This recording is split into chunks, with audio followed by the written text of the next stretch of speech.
जय हिंद दोस्तों। आज हम बात करेंगे राजनीतिक शास्त्र के बारे में, पॉलिटी जिसे हम जानते हैं।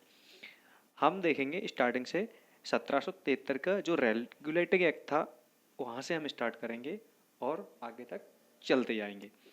तो हम सबसे पहले इसमें एक चीज़ जानना चाहेंगे कि 1773 का जो रेगुलेटिंग एक्ट था वहाँ से और हमारे संविधान से किस तरीके से ये कनेक्ट है। जैसा कि कहा जाता है कि हमारा संविधान 2 वर्ष 11 माह 18 दिन के अंदर तैयार हुआ है। तो मैं अगर इस चीज़ को मानूं तो मेरे अकॉर्डिंग अगर मैंने जिस तरीके का आपको बताना चाहता हूं तो मैं आपको जो बताने जा रहा हूं तो उसमें आपको एक चीज़ बताऊंगा कि 1773 से लेकर 1773 से लेकर के जो रेगुलेटिंग एक्ट जो चला है 1773 के रेगुलेटिंग एक्ट से लेकर के हमारे संविधान से किस तरीके से कनेक्टेड है। तो इसका मतलब क्या हो सकता है कि हमें 1773 के रेगुलेटिंग एक्ट से ही कुछ यानी कि ब्रिटिश गवर्नमेंट से हमें जो कुछ सीखने को मिला हम तब से इस चीज़ को नोटिस करते आ रहे हैं, लेकिन एक सीक्वेंस में लगा करके हमने इसको एक कुछ टाइम पीरियड के अंदर इसको रख दिया है। तो देखते हैं हम ये किस तरीके से ये कनेक्ट है। तो सबसे पहले तो 1773 का रेगुलेटिंग एक्ट है। तो आप देखिए 1773 का जो रेगुलेटिंग एक्ट है इसमें इस एक्ट में किस तरीके के प्रावधान किए गए हैं तो ये चीज़ हम देखते हैं अभी। तो सबसे पहले दोस्तों आप देख पा रहे हैं कि भारत संविधान के विकास क्रम 1773 का जो रेगुलेटिंग एक्ट है उस एक्ट से शुरू हुआ था। भारत का संविधान का विकास क्रम कहाँ से शुरू हुआ था? 1773 के रेगुलेटिंग एक्ट से स्टार्ट हुआ था। यह वह समय था जब ईस्ट इंडिया कंपनी बंगाल की राजनीतिक सत्ता को पूरी तरह से अपने हाथ में ले चुकी थी। यानी कि जो ब्रिटिश गवर्नमेंट थे तो ब्रिटिश से कौन आया था यहाँ पे? ब्रिटिश लोगों ने सन 1600 के अंदर, ऐसा माना जाता है कि सन 1600 के अंदर जो ब्रिटिश ईस्ट इंडिया कंपनी थी उसने अपने आप को 1600 में वहाँ रजिस्टर्ड कराया था। उसके बाद 1600 के बाद यहाँ उसने आके अपनी एक कंपनी की ब्रांच, जो कंपनी की शाखा डाली थी, तो उस शाखा से फिर वहाँ से जो हमारा 1773 का रेगुलेटिंग एक्ट के जरिए जो हमारा संविधान वहाँ से शुरू हुआ। तो इन लोगों ने हमारे ऊपर वहाँ से तब से सबसे पहले बंगाल के अंदर इन्होंने सबसे पहले क्या किया था? बंगाल के अंदर इन्होंने शासन स्टार्ट कर दिया था, हमारे ऊपर हमसे कब्जा करना स्टार्ट कर दिया था। किस तरीके से हमें अपने अंडर में लेते गए। पहले आए ये व्यापार के मकसद से थे, लेकिन इनका बाद में इनकी नीयत में कुछ परिवर्तन हुए जिसके कारण इन्होंने देखा कि यहाँ के जो भारतीय लोग हैं तो ये लोग पॉलिटी में बहुत ज़्यादा, पॉलिटिक्स जो है उसमें बहुत ज़्यादा इन्वॉल्व नहीं है। यहाँ के लोगों को किसी भी तरीके से बहला फुसलाया जा सकता है। यहाँ के लोग जाति धर्म में बहुत ज़्यादा विश्वास रखते हैं। तो इस तरह से उन्होंने हमारे ऊपर पूरी तरीके से अपनी सत्ता जमाने की कोशिश की। तो इसी टाइप से हमारा यहाँ से स्टार्ट होते हुए दरअसल ईस्ट इंडिया कंपनी जो है, ईस्ट इंडिया कंपनी 1600 के अंदर कहाँ आई थी? भारत में व्यापार के लिए आई थी। और उसने क्या किया? व्यापार के मकसद से आई थी। उसके बाद उसने करने के लिए आई थी, किंतु प्लासी, जहाँ पे प्लासी का युद्ध हुआ था और बक्सर का युद्ध हुआ, प्लासी 1757 में, यहाँ इन्होंने अंग्रेजों ने हमारे भारतीय लोगों से, भारतीय राजाओं से युद्ध किया। 1774 के अंदर फिर से बक्सर का युद्ध हुआ था और ये दोनों युद्धों में जीत हुई।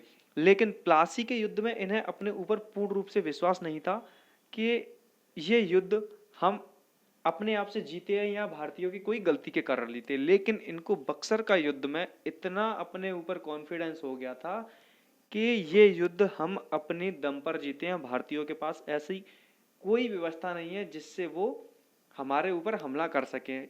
मतलब उनके पास थोड़े टेक्निकल हथियार थे, बंदूकें वगैरह थी और भी तोपें वगैरह ऐसे कुछ माना जाता है, लेकिन भारतीयों के पास वो तलवार से युद्ध करना जानते थे। तो ये इस तरीके से इन्होंने यहाँ पे अपनी जीत हासिल कर ली थी। तो यहाँ से जब इन्होंने अपनी जीत हासिल की थी तो उसके बाद से इन्होंने क्या हुआ था? जीत हासिल करने के बाद ये हमारे ऊपर धीरे धीरे करके ये हावी होना स्टार्ट हो गए थे। साथ ही कंपनी ने बंगाल, बिहार, उड़ीसा की दीवान वसूलने का अधिकार भी प्राप्त कर लिया था। यानी कि इन्होंने बंगाल, बिहार और उड़ीसा से जो कर मिलता था, टैक्स जो मिलता था, रेवेन्यू जो मिलता था, उसको अपने अंडर में लेकर के पूरा टैक्स कलेक्शन अपने पास रखना, थोड़ा सा कुछ उसका अंश राजा को दे देना।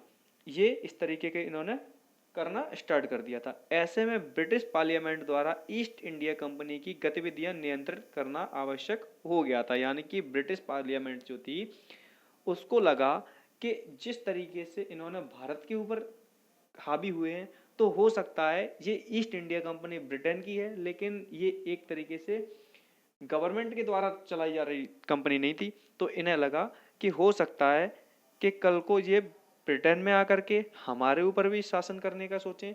तो इस तरीके से ब्रिटेन के लोगों ने 1773 का जो रेगुलेटिंग एक्ट निकाला था, तो वो इसी मकसद से निकाला था कि आगे चल करके जो ईस्ट इंडिया कंपनी है वो ब्रिटेन में आके कुछ ऐसी गतिविधियां न पैदा कर दे जिसके कारण ब्रिटेन में भी ऐसी समस्याएं उत्पन्न होने लगी। तो इन्होंने अपनी पार्लियामेंट के क्या किया था, ऐसे ब्रिटिश पार्लियामेंट जो थी ना, ईस्ट इंडिया कंपनी की गतिविधियों का नियंत्रण करना आवश्यक हो गया था, क्योंकि इन्हें पता था कि जिस तरीके से इन्होंने भारत के साथ करना स्टार्ट किया है उसी तरीके से ये हमारे ऊपर भी कर सकते हैं। क्योंकि जो व्यक्ति एक बार इस तरीके से कर चुका है तो वो तो आगे कहीं भी हो तो वो उस काम को आसानी से कर सकता है। तो इन्हीं सारी चीजों को देखते हुए साथ ही कंपनी ने बंगाल, बिहार, उड़ीसा की दीवानगी वसूली की थी और ब्रिटिश पार्लियामेंट में क्या किया था, एक विधेयक पारित करते हुए, एक तरीके से जिसको बोलेंगे, तो उसमें इन्होंने ये करना स्टार्ट कर दिया था। उसके बाद क्या हुआ था दोस्तों, इसी पृष्ठभूमि में ब्रिटिश पार्लियामेंट द्वारा 1773 का रेगुलेटिंग एक्ट पारित किया गया। जैसा कि मैंने आपको बताया था, 1773 का जो रेगुलेटिंग एक्ट है वो ना कि इंडियंस के लिए लागू किया गया था, ना पारित किया गया था। ये ब्रिटेन गवर्नमेंट ने अपने हितों को देखते हुए किया था, क्योंकि इसमें ब्रिटेन का हित छुपा हुआ था। भारतीयों के लिए उन्होंने कुछ भी नहीं ऐसा किया है, लेकिन कुछ रूल्स ऐसे बनाए थे जिसके अकॉर्डिंग आज भी भारत चलाया जा रहा है। भारत की जो कानून व्यवस्था है, संविधान व्यवस्था है, तो वहीं से कुछ कुछ ऐसा लिया हुआ माना जाता है। तो देखते हैं किस तरीके से ब्रिटेन से हम लोगों ने किस तरीके से सीख ली है, किस तरीके से हम आज भी उनके पग चिन्हों पर चलते जा रहे हैं। तो ये सारी चीजें इसको हमें नोटिस करना होगी।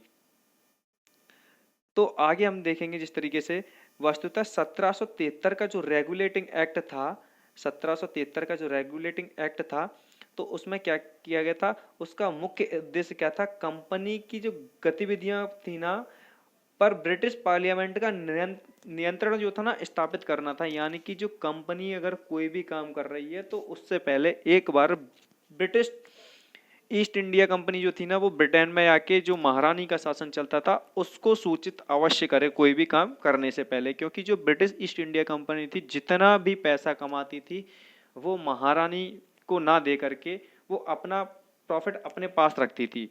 और इसी हित को देखते हुए ब्रिटेन के महारानी ने ऐसा वहाँ का ये रूल पारित किया था।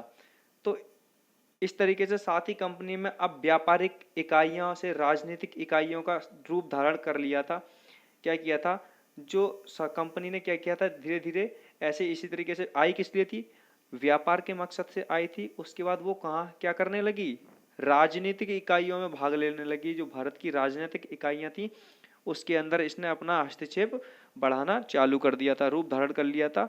अतः कंपनी के व्यापारिक को इस योग्य बनाना था ताकि वह राजनीतिक गतिविधियां भी कुशलता से संचालित कर सके। यानी कि इन लोगों ने आए व्यापार के मकसद से थे, लेकिन इन्होंने क्या करना स्टार्ट कर दिया, आगे चल करके इनने स्टार्ट कर दिया कि ये अपनी राजनीति के अंदर बहुत अच्छी पहुंच बना सकें, जिससे कि भारतीय लोगों पर आसानी से अपना अधिकार जमाया जा सके।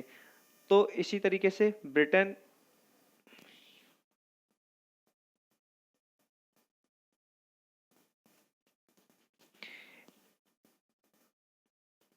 तो 1773 के रेगुलेटिंग एक्ट में कई प्रावधान किए थे, किंतु भारतीय संविधान के विकास के दृष्टिकोण से इस एक्ट में दो प्रमुख प्रावधान शामिल थे। कौन कौन से प्रमुख शामिल थे, जैसे कि गवर्नर जनरल ऑफ बंगाल के पद का सृजन किया गया। किसका, गवर्नर जनरल ऑफ बंगाल के पद का सृजन किया गया। नेक्स्ट, सुप्रीम कोर्ट की व्यवस्था बनाई गई, सुप्रीम कोर्ट बनाया गया और बंगाल के गवर्नर जनरल की व्यवस्था बनाई गई। तो ये दो काम हुए थे, ठीक है। तो ये किस तरीके से हमारे संविधान में संविधान से किस तरीके से रिलेट करते हैं, जैसे कि जिस तरीके से पहले इसमें सर्वोच्च पद किसका माना जाता था, गवर्नर जनरल का माना जाता था, जैसे कि उसी तरीके से हमारे यहाँ राष्ट्रपति के सबसे उच्च पद माना जाता है। जिस तरीके से इन्होंने सुप्रीम कोर्ट की स्थापना बंगाल में की थी, तो आज भी हमारे यहाँ सर्वोच्च किसको माना जाता है, सुप्रीम कोर्ट को ही सर्वोच्च कानून के लिए माना जाता है। तो इनकी एक देन इसको भी माना जाता है कि इनके द्वारा किया हुआ काम है, उसी के अकॉर्डिंग आज भी इंडिया में काम किए जाते हैं। 1773 का जो रेगुलेटिंग एक्ट है, 1773 के रेगुलेटिंग एक्ट द्वारा गवर्नर जनरल ऑफ भारत के पद का सृजन किया गया। 1773 के रेगुलेटिंग एक्ट जो था उसके द्वारा ही गवर्नर जनरल का पद लाया गया था।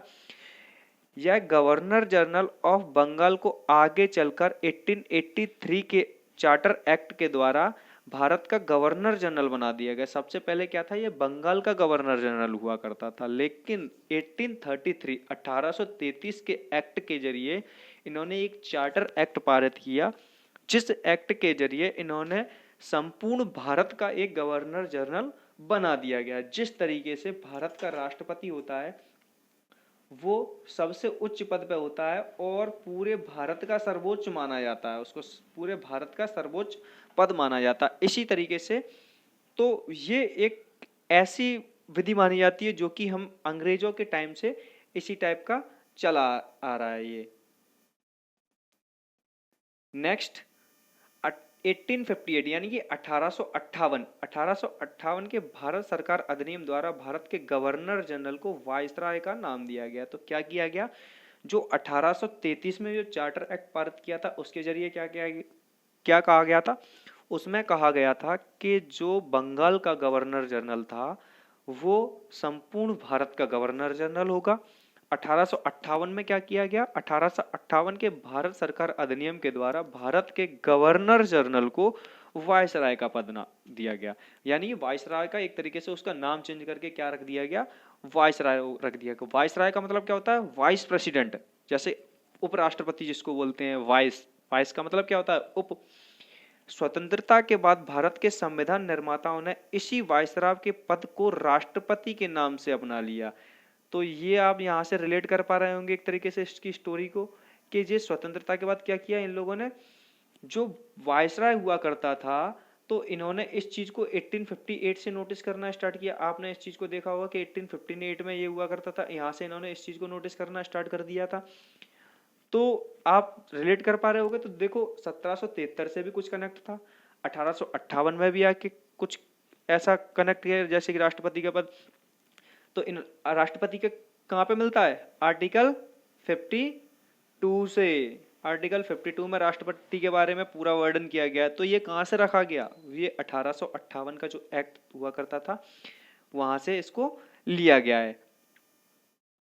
नेक्स्ट आगे देखते हैं, जैसे कि आर्टिकल 52, जैसे कि मैंने आपको इसमें बताया है भारत का एक राष्ट्रपति होगा। आर्टिकल 52 में क्या कहा जाता है, भारत का एक राष्ट्रपति होगा।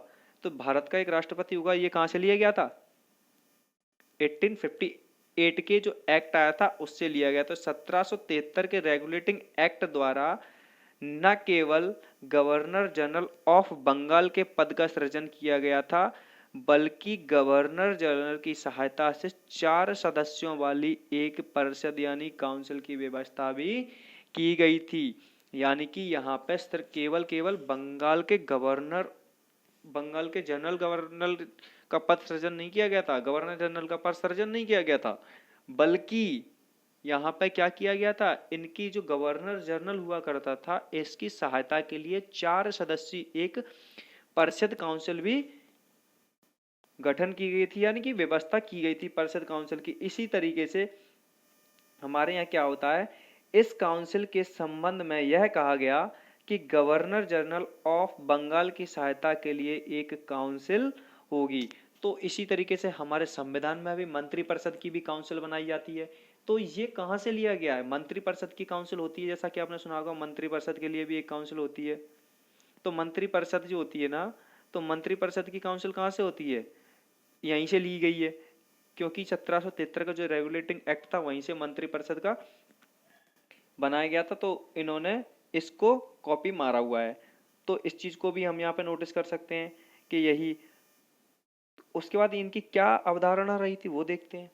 यही अवधारणा भारत के संविधान निर्माताओं ने भी भारत के संबंध में अपनाई। इन्होंने भारतीयों ने भी क्या किया, जिस तरीके से उन्होंने अपनाई थी इसी तरीके से इन्होंने भी अपने लिए इस चीज को अपना लिया। जब 1950 के अंदर 1950 में जो लागू हुए मूल संविधान में के अनुच्छेद 74 में उल्लेखित किया गया है कि राष्ट्रपति को सहायता एवं सलाह देने के लिए एक मंत्री परिषद होगी।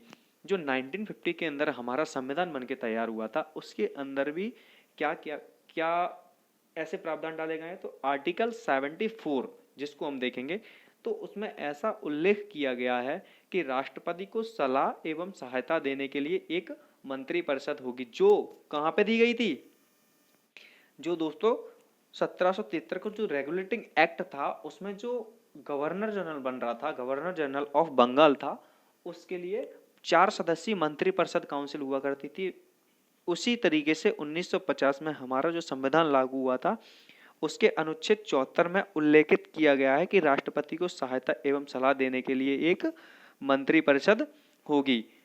और मंत्री परिषद क्या करती है कि राष्ट्रपति को सलाह देगी, जो राष्ट्रपति उससे समय समय पर सलाह मांगेगा उसके बारे में सूचना देगी उसको, तो ये इसका काम होता है। उसके बाद फिर हम पढ़ते हैं किसके बारे में, सुप्रीम कोर्ट के बारे में। किसके बारे में, सुप्रीम कोर्ट की स्थापना की। सुप्रीम कोर्ट की स्थापना कब की गई थी, कैसे की गई थी, सुप्रीम कोर्ट की स्थापना से क्या इससे रिलेट है कि सुप्रीम कोर्ट, जैसा कि मैंने बताया था कि सुप्रीम कोर्ट भी इस चीज़ से रिलेट करता है कि इनके द्वारा इन्होंने बंगाल में जो सुप्रीम कोर्ट बनाया था, तो बंगाल में जो सुप्रीम कोर्ट की इन्होंने स्थापना की थी उसी तरीके से 1773 के अंदर इन्होंने क्या किया था, 1773 के रेगुलेटिंग एक्ट द्वारा कलकत्ता में सुप्रीम कोर्ट की स्थापना की गई थी। सबसे पहले कहाँ बनाया गया था, कोलकाता में बनाया गया था, जो कि आज कोलकाता है, पहले वो कलकत्ता हुआ करता था। तो वहां पे इन्होंने एक न्यायपालिका के लिए सबसे पहले जो अंग्रेजों ने एक चीज हमारे यहाँ सबसे पहले पकड़ी थी, क्या पकड़ी थी कि जो भारत में है, भारत में क्या चलता है, भारत में राजा ही सब कुछ करता था, राजा सर्वोच्च होता था, राजा ही उसका न्याय करेगा, राजा ही सब कुछ करेगा। तो राजा तक पहुंचना एक आम इंसान के लिए बहुत मुसीबतों का सामना करने जैसा होता था। एक आम नागरिक राजा तक अपनी शिकायत लेके नहीं पहुंच सकता। इसी तरीके से इन्होंने इस चीज को नोटिस किया और इन्होंने न्यायपालिका को पृथक कर दिया। और इस चीज से कुछ चीजें इन्होंने ऐसी की जो भारतीयों को भी पसंद आए। कैसे पसंद आई भारतीयों को, कि न्यायपालिका अलग होगी तो भारतीयों को न्याय के लिए इधर उधर नहीं भटकना पड़ेगा, इधर उधर गुहार नहीं लगानी पड़ेगी, हर व्यक्ति वहां तक पहुंच पाएगा। तो ये चीजें भारतीयों को अच्छी लगी, तो इन्होंने सोचा ये हमारे हितों के काम कर रहे हैं, तो इस चीज को भी इन्होंने नोटिस किया। यह भारतीय न्यायिक व्यवस्था के इतिहास में एक अभूतपूर्व घटना थी, यानी कि ऐसी घटना कभी हुई ही नहीं थी, यानी कि ये इतनी अच्छी फैसिलिटीज कभी मिली ही नहीं थी भारतीयों को। तो ये सुविधा जब नहीं मिली तो भारतीयों को जब ये सुविधा मिली तो अंग्रेजों के लिए इनके मन में थोड़ी इज्जत और बढ़ गई। जब इज्जत बढ़ गई तो अंग्रेजों को तो यही चाहिए था, तो बस अंग्रेजों को भी मौका वहां से मिला। उसके बाद क्या हुआ फिर, उसके बाद सुप्रीम कोर्ट की स्थापना के दूरगामी प्रभाव सिद्ध हुए, क्योंकि इससे पूर्व भारत में जो न्यायिक व्यवस्था प्रचलित थी वह धार्मिक अपराधों पर केंद्रित थी। क्या हुआ, जो सुप्रीम कोर्ट की स्थापना थी वो दूरगामी प्रभाव सिद्ध हुए, क्योंकि इसमें पूर्व भारत में जो इससे पूर्व जो क्या था, भारत में न्यायिक व्यवस्था प्रचलित थी वह धार्मिक आधारों पर केंद्रित, क्योंकि यहाँ पर सभी लोग, कुछ जो लोग धर्म को नहीं मानते थे उनके लिए तो न्याय व्यवस्था वो अंग्रेजों वाली चाहिए थी, तो वो बहुत अच्छा मानते थे। लेकिन कुछ लोग ज्यादातर उस टाइम पे 1700 1800 के टाइम पे 17वीं शताब्दी 18वीं शताब्दी 19वीं शताब्दी में किस चीज को मानते थे, धर्म को बहुत ज्यादा विशेष महत्व दिया करते थे कि ये छोटी जाति का है, ये निम्न जाति का है, ये उच्च जाति का है। तो इस तरीके से ये भेदभाव बहुत चलते थे और इसी को देखते हुए राजा न्याय करते थे। क्षत्रिय वैश्य शूद्र, आपने पढ़ा होगा इस चीज के बारे में, 4 भागों में बटा होता है। तो इस तरीके से राजा जो न्याय करता था वो इसके आधार पर करता था। लेकिन अंग्रेजों के यहाँ ये धर्म के विशेष को ना देखते हुए ये न्याय के तरीके से इसको देखा करते थे। तो इस तरीके से इन्होंने इस चीज का वहां फायदा उठाया। किसके लिए? कुछ लोग तो इनके सपोर्ट में रहे, कुछ लोग इनके विरोध में रहे। मैक्सिमम लोग इनके विरोध में थे। क्यों विरोध में थे? क्योंकि इन्होंने जो ये बिना धर्म को मानने वाले काम कर रहे थे, यानी कि धर्म को ना मानते हुए इनके यहाँ पे न्याय मिलता था। लेकिन राजा के यहाँ धर्म को मानने वालों के अकॉर्डिंग न्याय दिया जाता था। तो इस तरीके से यहाँ इनकी थोड़ा जो प्रोसेस थी उसमें थोड़ा धीमापन आया। कैसे? किंतु सुप्रीम कोर्ट की स्थापना के साथ भारत में पाश्चात्य न्याय की अवधारणा लागू हुई, जो कि लिखित कानूनों एवं निष्पक्ष पर आधारित थी। यानी कि यहाँ पर ऐसी व्यवस्था चालू कर दी गई जिससे सुप्रीम कोर्ट की जो स्थापना हुई। सुप्रीम कोर्ट में क्या चाहिए होता है? लिखित में आपके पास कोई एविडेंस है, क्या आपके पास किसी व्यक्ति के खिलाफ सबूत है, तो आप उसके खिलाफ सबूत पेश करके आप उसको हिरासत में ले दिलवा सकते हैं और आप अपना न्याय की मांग आसानी से कर सकते हैं। अन्यथा अगर आपके पास कोई एविडेंस, कोई सबूत नहीं हुए तो आप उसको गुनहगार साबित नहीं कर सकते। लेकिन राजा के यहाँ तो जो उनकी मंत्रिपरिषद जो भी हुआ करते थे, उनके सेनापति जो भी, उनके अकॉर्डिंग काम किया जाता था। तो इस चीज के लिए ये सुप्रीम कोर्ट, जो पुराने जो भारतीय लोग हुआ करते थे उनके अंदर इतना ज़्यादा कोई एविडेंस के लिए ऐसे खास नहीं हुआ करता था। तो ये 1784 का पिट्स इंडिया एक्ट था, जो 1784 का पिट्स इंडिया एक्ट था। इस एक्ट में क्या किया गया था? 1784 के पिट्स इंडिया एक्ट में, इसको भी हम बहुत अच्छे से देखेंगे कि इसमें किस विषय के बारे में हमें बताया गया है, किस किस के ऊपर इसमें चर्चा की गई है, किस तरीके से संविधान के बारे में ये संविधान इससे रिलेट करता है। भारतीय संविधान के विकास क्रम के दृष्टिकोण से 1784 के पिट्स इंडिया एक्ट का कोई विशेष महत्व नहीं रहा था। इस एक्ट का कोई खास महत्व नहीं था, तो इस एक्ट को इतना ज़्यादा खास महत्व नहीं दिया जाता है। थोड़ा थोड़ा था, लेकिन इतना ज़्यादा कोई प्रभावशाली नहीं था। जब इतना ज़्यादा प्रभावशाली नहीं था तो हम इस चीज़ को इतना ज़्यादा फोकस नहीं किया गया था। इसके बाद इस देखते हैं इस अधिनियम में जो थोड़ा बहुत है उसको पढ़ लेते हैं। इस अधिनियम की एक प्रमुख विशेषता यह रही कि बम्बई तथा मद्रास प्रांत के बंगाल के गवर्नर जनरल जैसी व्यवस्था लागू कर दी गई। इसमें क्या किया गया? इस अधिनियम में क्या था? एक प्रमुख विशेषता रही। कौन कौन सी? बम्बई और मद्रास जो प्रांत थे उसमें क्या कर दिया गया? बंगाल के गवर्नर जनरल जैसी व्यवस्था लागू कर दी गई। यानी कि जिस तरीके से इन्होंने बंगाल में गवर्नर जनरल का पद लागू किया था, उसको बाद में आके इन्होंने क्या कर दिया था? वाइसराय बना दिया था। कब बनाया था? 1858 में। लेकिन 1774 के अंदर इन्होंने 1784 के अंदर इन्होंने क्या कर दिया था? 1784 के अंदर इन्होंने जो बम्बई और मद्रास प्रांत थे, तो इन्होंने उस पर भी कब्जा करने के लिए क्या किया? अपनी नीतियों को लागू करने के लिए इन्होंने वहां भी गवर्नर जनरल का पद का सृजन कर दिया और उस पद पर भी किसी न किसी को बैठा दिया गया। और इनकी एक ही पॉलिसी हमेशा से रही है कि जो भारतीय होंगे उनको ए या बी कैटेगरी की जॉब तो मिलनी नहीं है। जो मिलेगी इनको, जो जॉब मिलेगी वो कौन सी कैटेगरी की मिलेगी? सी कैटेगरी की इनको जॉब मिलेगी। एक आध भारतीय हुआ करते थे तो उनको बी कैटेगरी की जॉब मिलती थी। तो जब बी कैटेगरी की जॉब उनको मिल जाती थी, एक आध जो ज्यादा पढ़े लिखे होते थे, तो वो भी अपने आप को बहुत ज्यादा शहंशाह समझने लगते थे। तो वो भी नहीं चाहते थे कि जितने भी हैं उनको भी बी ग्रेड की जॉब मिले, क्योंकि वो भी, हर व्यक्ति यही चाहता है कि मैं ही उच्च पद पर रहूं। तो अंग्रेज तो वैसे भी नहीं देना चाहते थे और कुछ इंडियंस भी उनके साथ में मिल गए। तो इस तरीके से बम्बई और यहाँ पे भी मद्रास में भी क्या कर दिया गया? गवर्नर जनरल की व्यवस्था लागू कर दी गई थी। किंतु इन दोनों प्रांतों को बंगाल के गवर्नर जनरल के अधीन रखा गया। किसके अधीन रखा गया? जो बंगाल का गवर्नर जनरल था, सबसे पहले क्या था? सबसे पहले बंगाल था। सबसे पहले बंगाल में आया था। बंगाल से कहाँ पे रहा? बम्बई में रहा। बम्बई और मद्रास में, ये दो जगह रहा। अब ये जो बम्बई और मद्रास वाले ये दोनों थे ना, ये किसके अधीन थे? ये बंगाल के अधीन थे। ये बंगाल के गवर्नर के अधीन कार्य करना पड़ता था इनको। ये अगर कार्य करेंगे तो बंगाल के गवर्नर जो हुआ करता था उसके अधीन रहते थे। वस्तुतः वर्तमान में राज्यों पर केंद्र का नियंत्रण है, इसी अवधारणा से प्रेरणा प्राप्त करता है। यानी कि जिस तरीके से आप देख रहे हो यहाँ अभी अगर अभी के संविधान को इससे रिलेट किया जाए तो हम किस प्रकार से रिलेट करेंगे? तो हम इस प्रकार से इसको रिलेट कर सकते हैं कि आप देख रहे हो कि जैसे कि केंद्र सरकार है, केंद्र के बाद फिर राज्य सरकार है, हर एक राज्य में एक राज्य सरकार है, लेकिन राज्य सरकार किस तरीके से काम कर रही है? हो सकता है केंद्र में जिस तरीके से बीजेपी पार्टी चल रही है, केंद्र में सेंटर में कौन बैठा है? सेंटर में बीजेपी बैठी है।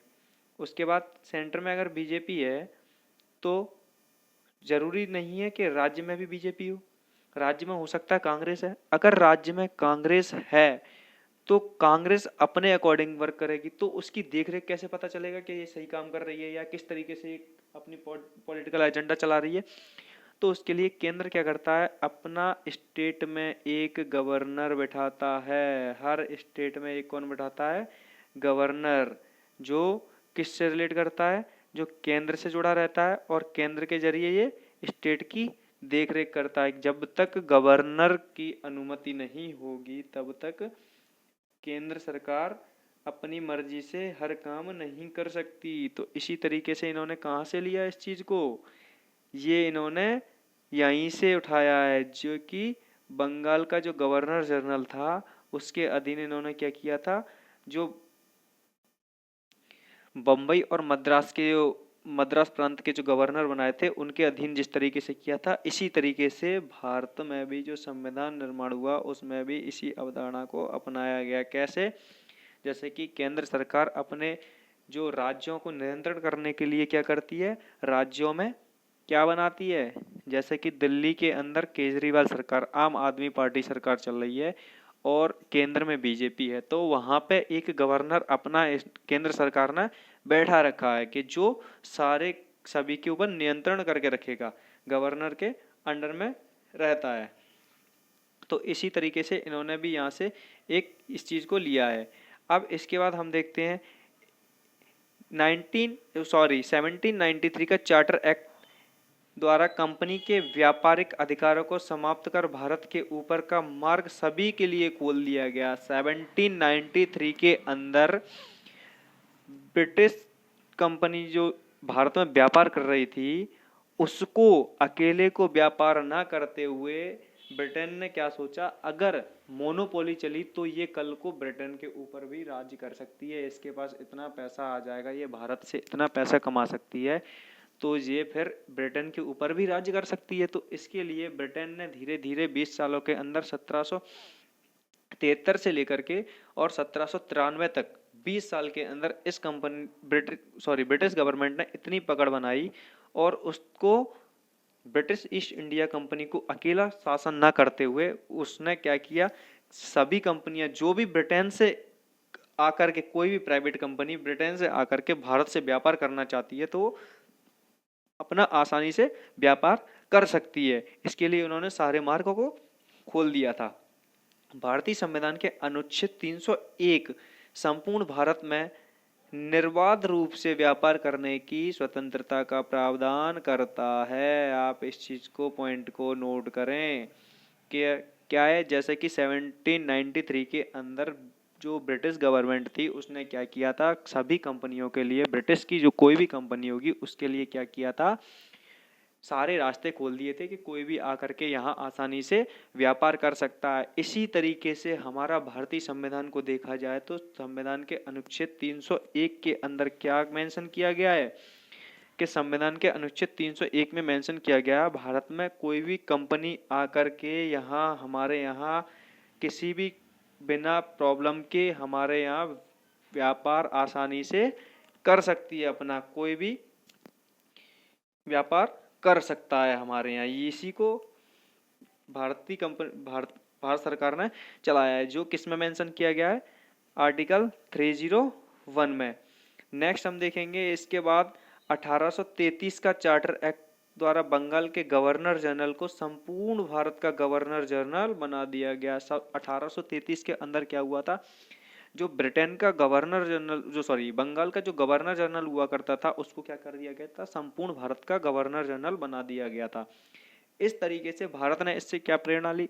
इन्होंने क्या किया? अनुच्छेद 52 के अंदर भारत का एक जो राष्ट्रपति होगा, जिस तरीके से आर्टिकल 52 में क्या लिखा गया है कि भारत का एक राष्ट्रपति होगा। तो ये राष्ट्रपति राष्ट्रपति क्या होता है? भारत का सबसे सर्वोच्च पद माना जाता है। तो उनके टाइम में क्या हुआ करता था? ब्रिटेन की जो ईस्ट इंडिया कंपनी के टाइम में, जो 1833 के अंदर, तो उस टाइम पे कौन हुआ करता था? गवर्नर जनरल हुआ करता था। जो आर्टिकल 52 में दिया गया है, भारत का एक कौन होगा? राष्ट्रपति होगा। गवर्नर जनरल को सैनिक, असैनिक तथा राजस्व संबंधी मामलों की सभी शक्तियां सौंप दी गई थी, अर्थात कार्यपालिका संबंधी सभी शक्तियां गवर्नर जनरल को दी गई थी। इसी तरीके से हमारे यहाँ भी जो राष्ट्रपति होता है वो क्या होता है? तीनों सेनाओं का प्रमुख होता है। उसको बस राजस्व संबंधी से थोड़ा दूर किया गया है हमारे यहाँ राष्ट्रपति को। कुछ चीजें वहीं से ली गई हैं, कुछ चीजों को थोड़ा बहुत इसमें अमेंडमेंट कर दिया गया है, थोड़ा बहुत चेंजेस कर दिया गया है। इसमें कुछ जोड़ के कुछ हटा दिया गया है, कुछ चीजें जोड़ी गई हैं, कुछ चीजें और हटाई भी गई हैं। तो ये इस तरीके से इन्होंने उस चीज को भी कॉपीराइट मारा है।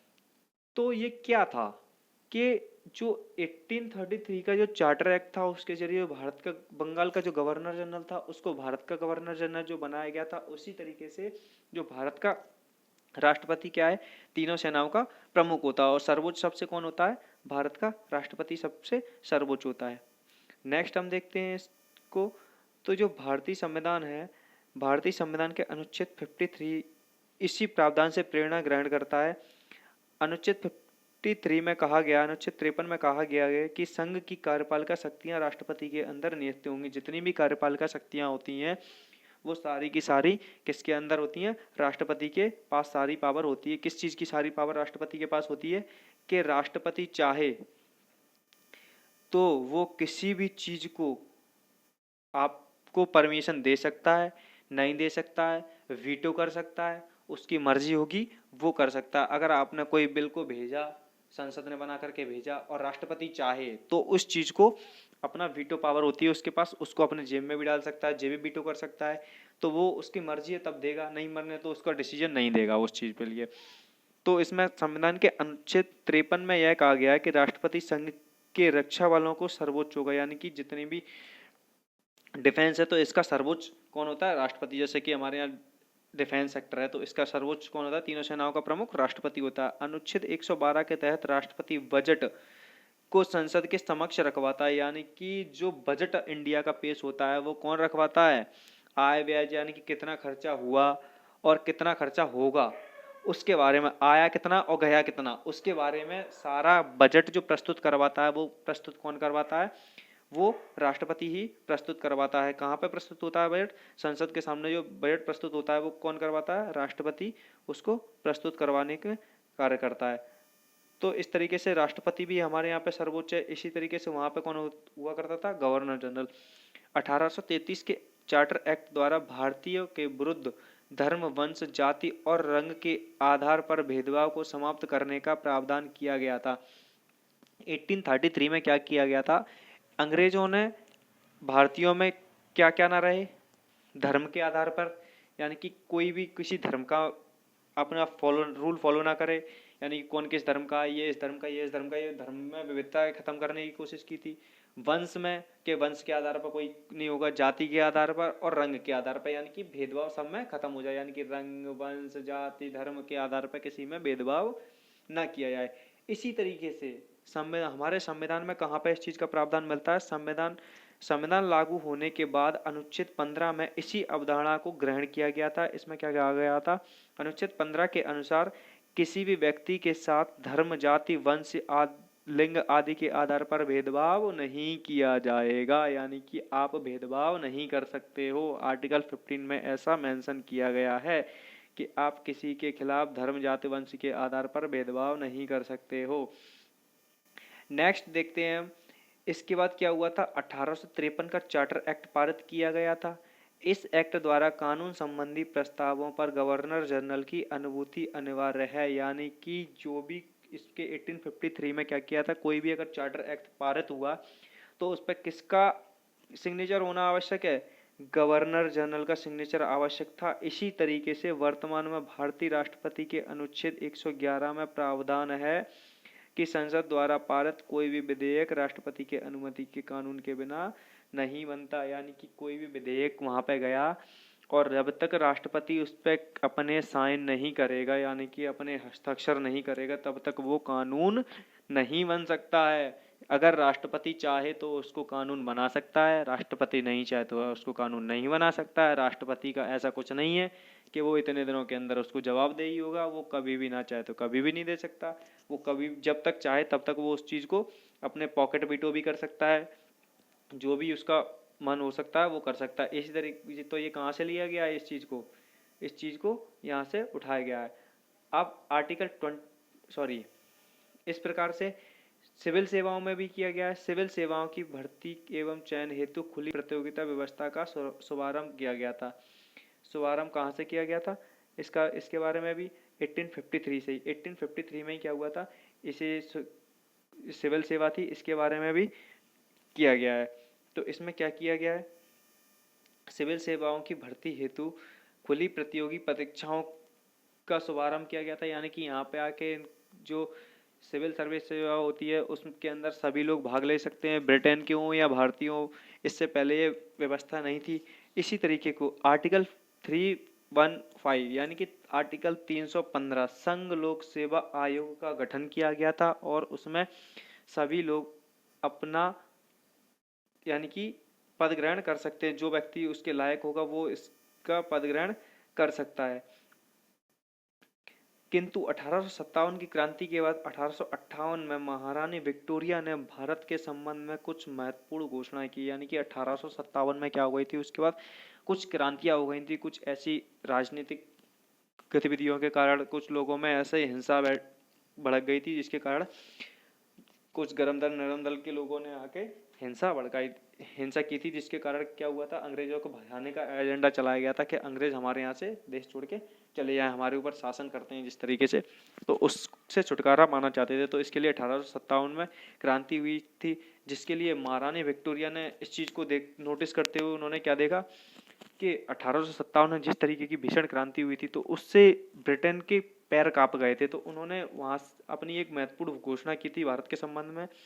उसमें क्या किया गया था, इन घोषणाओं में आने वाले लगभग 90 सालों के शासन की झलक मिलती है। यानी कि उन्होंने ऐसी घोषणा की जिससे उनका शासन 90 सालों तक और चला। फिर जाके हमारा देश कब आज़ाद हुआ, 1947, यानी कि 90 सालों तक इन्होंने फिर उस मात्र एक जो यहाँ पे महत्वपूर्ण घोषणा इन्होंने कर दी, उसके कारण 90 सालों तक हम इनके गुलाम और रहे।